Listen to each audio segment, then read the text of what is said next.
চট্টগ্রামে ডিবি পরিচয়ে কিছু ব্যক্তির হাতে মারধর ও হেনস্থার শিকার হয়েছেন বলে অভিযোগ করেছেন জাতীয় ক্রিকেট দলের স্পিনার নাইম হাসান। এই ঘটনায় 2 পুলিশ সদস্যকে প্রত্যাহার ও একজনকে আটক করেছে সিএমপি। নাইম জানান, লালখান বাজার এলাকায় সিএনজিতে করে বাসায় ফিরছিলেন। পথে জিজ্ঞাসাবাদের নামে জোর করে একটি গাড়িতে তোলার চেষ্টা করা হয়, বাধা দিলে করা হয় মারধর। পরে তাকে খুলশী থানায় নেওয়া হয়।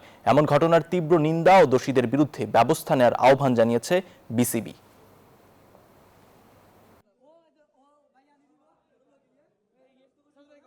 Bashundhara public school and college 2026 শিক্ষাবর্ষে ভর্তি চলছে।